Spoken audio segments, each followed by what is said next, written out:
Welcome to my sweet life with Ruhi. আজকে চলে এসেছি একেবারে নতুন একটা ভিডিও আর নতুন একটা রেসিপি নিয়ে আপনাদের সামনে। তাহলে চলুন গল্প করি আর রেসিপিটা শুরু করে দিই। আজকে নিয়ে এসেছি ভেটকি মাছের মাথা আর কাটা। তো এটা দিয়ে একটা চচ্চড়ির রেসিপি দেখেছি, দারুণ লাগলো। তো রেসিপিটা একটু এদিক ওদিক করে আমিও বানিয়ে নিলাম। আর ওই যে নতুন জিনিস বানালেই তো আপনাদের সঙ্গে শেয়ার করি, সেই জন্য এই রেসিপিটাও আপনাদের সামনে নিয়ে চলে এসেছি। তো পুজো তো চলে এসেছে, প্রায় আর 15-16 দিন বাকি। তো কার কার কেনাকাটা হয়ে গেছে অবশ্যই জানাবেন।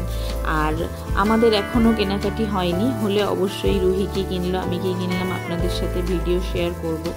আসলে আমাদের কেনাকাটি না হওয়ার কারণ হচ্ছে বাবা মা আসার কথা ছিল, তো বাবা একটু অসুস্থ হয়ে পড়াতে আসতে পারেনি, সেই জন্য কেনাকাটাটা একটু ডিলে হয়ে গেছে।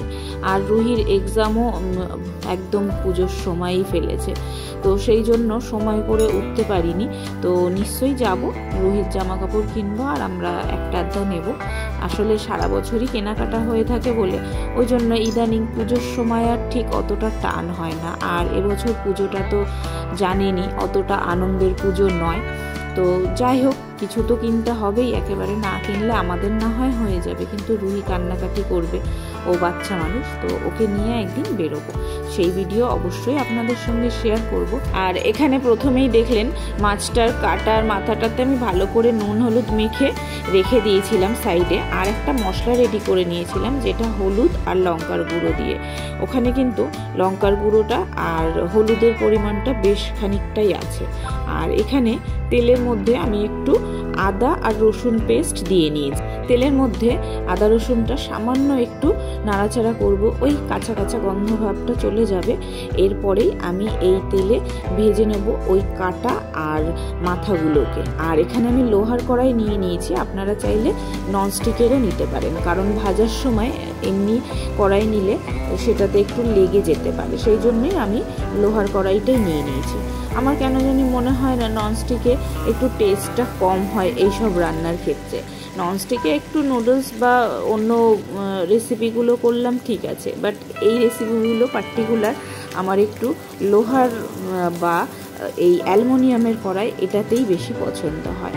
তো মাছের মাথার ওই কাটাগুলো আমি খুব সুন্দর করে ভেজে আলাদা করে তুলে নিলাম। এইবারে ওই তেলেই একটু পেঁয়াজ কুচি দিয়ে পেঁয়াজটাকে একটু ভাজা ভাজা করে নেব। আমি ভাজা ভাজা করে এই পেঁয়াজটাও আমি তুলে রাখবো। এখন আবার বাইরে না নিম্নচাপ শুরু হয়ে গেছে, কি জানি পুজোর সময়ও এইরকম হবে কিনা। তো পুজোতে তো আমরা খুব বেশি বেরোই না, ওই 2-3 দিন কোনো রকমে রুহিকে নিয়ে একটু যেতে হয়, না হলে তো আমি আগেও বলেছি ভিড় আমাদের ঠিক পছন্দের না। তো সেই জন্য এই কাদা বৃষ্টিতে নতুন জামা কাপড় পরে বেরোনোটা খুবই চাপের ব্যাপার হয়ে যায়। আর বৃষ্টি হলে ভালোও লাগে না, কাদা কাদা হয়ে থাকে, সে ঘর থেকে বেরোই আর না বেরোই, কেমন যেন ভিজে ভিজে ওয়েদার, একদমই ভালো লাগে না। আর পুজোর সময় বৃষ্টি, সেটা তো আরোই কেমন একটা যেন বিচ্ছিরি ব্যাপার হয়ে যায়। তো যাই হোক, এই দেখুন আমার কিন্তু পেঁয়াজটা ভাজা হয়ে এসেছে আর আমি পেঁয়াজটা তুলে রেখেছি। আর ওই পেঁয়াজ ভাজার একটুখানি যে তেলটা ছিল সেই তেলটাই আমি এই কড়াইটায় ট্রান্সফার করে দিয়েছি, দিয়ে আর একটু তেল দিয়েছি, দিয়ে এর মধ্যে আমি আবার দিয়ে দেব আদা রসুন পেস্ট।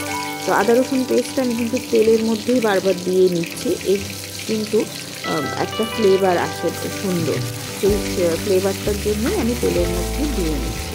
তো এইবারে এখানে নাড়াচাড়া করে নেব আদা রসুন পেস্টটা, তারপরেই একে একে আমি মশলাগুলোকে দিয়ে দেবো। পুজো এসে গেলেও গরম ভাবটা কিন্তু এখনও কাটেনি, বেশ গরম আছে। আর এখনও সব মানুষের কিন্তু এসি চালাতে হচ্ছে, ফ্যান তো দূরে থাকে।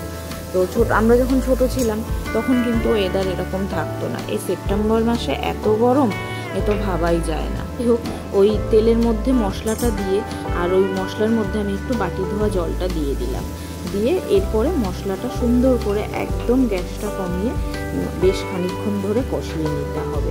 এবছর রুহিদের স্কুলের এক্সামের ডেটটা কিন্তু বড্ড দেরি করে টেনেছে, মানে অনেকটা দূর, সেই পঞ্চমী পর্যন্ত ওদের এক্সাম আছে।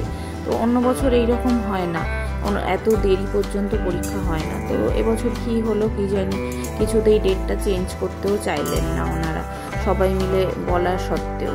তো যাই হোক, অন্য বছর রুহিদের স্কুল থেকে কিন্তু প্যান্ডেল হপিংয়ে নিয়ে যায়, এবছর ওই জন্য মনে হয় না আর নিয়ে যাবে। আর তার মধ্যে যা বৃষ্টি আর যা গরম প্রত্যেক বছর থাকে। ওদের যখনই প্যান্ডেল হপিংয়ের যে ডেটটা দেওয়া হয় সেই ডেটটা প্রচণ্ড রোদ আর গরম থাকে, তো বাচ্চাগুলো খুব কষ্টও পায়।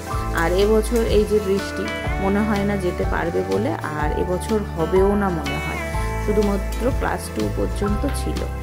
এই বছর আর ওদের প্যান্ডেল হপিংটা নেই, তো হলেও আর পাঠাতাম না, কারণ একদিকে গরম, না হলে একদিকে বৃষ্টি। আর ওই যে মশলাটা কষে আমি কিন্তু একটু জল দিয়ে নিলাম, নিয়ে এইবারে সেই ভাজা মাছগুলো বা মাছের কাঁটাগুলো সেগুলো দিয়ে কষাবো। এরপরে একটু নাড়াচাড়া করে তারপরে দিয়ে নেব ওর মধ্যে সেই আগের থেকে ভেজে রেখেছিলাম পেঁয়াজটা, সেই পেঁয়াজটা আমি এর মধ্যে দিয়ে দেবো। আর সব জিনিসগুলোকে একসাথে মিক্স করব আর কিছুক্ষণের জন্য কষিয়ে নেব। এটা চাইলে আপনারা এইভাবেই একদম গ্যাসটাকে কমিয়ে ঢেকে রান্না করতে পারেন। আর চাইলে একটু যদি গামাখা ঝোল করতে চান তাহলে কষানোর পরে জল দিয়ে দিতে হবে বেশ খানিকটা। আর জল দিয়ে দিলেও এটার টেস্ট কিন্তু ভালোই লাগবে। আর আমি আজকে এখানে যেহেতু চচ্চড়ি করছি, চচ্চড়িতে তো আর জল যাবে না, সেই জন্য অল্প যেটুকু পরিমাণ শুধু ওই মশলাটা কষানোর জন্য জল লাগবে সেইটুকুই দেব। তাছাড়া আমি এটাকে আজকে ঢেকেই রান্না করব। তো দেখুন ওইখান থেকেই কিন্তু মানে মশলাটা থেকে বেশ খানিকটাই জল বেরিয়েছে। তো এই জলে যেটুকু সিদ্ধ হওয়া হয়ে যাবে, আর বাদবাকি আমি ঢেকেই রান্না করব। প্রায় হয়ে এসেছে, আর একটু হলেই হয়ে যাবে। আর দেখছেন ভয়েস দিতে আমি দেখছি এত প্লেন যাচ্ছে, তো মাঝে তো 2-1 আমি স্টপ করে দিচ্ছি, কিন্তু মাঝে ভয়েসের মধ্যে দিয়েই আপনারা ফ্লাইটের আওয়াজ কিন্তু শুনতে পাবেন। আর এই যে দেখুন তেল ছেড়ে এসছে, একদম রেডি আমার কাটা চচ্চড়ি। তো চলুন আজকে গরম ভাতের সঙ্গেই কাটা চচ্চড়ি সার্ভ করব। তো রুহি তো খাবে না, আর রুহির পাপা হয়তো একটু টেস্ট করবে, রুহি কি খাবে দেখে আবার সেটা রান্না করতে হবে। আর এটা তো আজকে হয়েই এসেছে, রান্নাটা কিন্তু দেখে দারুণ লাগছে। আর আমি যখন ভয়েস ওভার দিচ্ছি এটা তো কয়েকদিন বাদে, তো খেতেও কিন্তু দারুণ হয়েছিল। আমি বলবো অবশ্যই আপনারা বাড়িতে কিন্তু একবার ট্রাই করে দেখতেই পারেন। আপনারা যেভাবে করেন সেইভাবে তো খেয়েছেন, কিন্তু এইভাবে ট্রাই করে একবার দেখতেই পারেন। গরম ভাতের সাথে কিন্তু দারুণ লাগবে। আর এই যে রেডি আমার আজকে ভেটকি মাছের কাটা চচ্চড়ি। আমার তো আর কিচ্ছু লাগবে না, এটা দিয়েই বেশ জমে যাবে আজকের খাবারটা।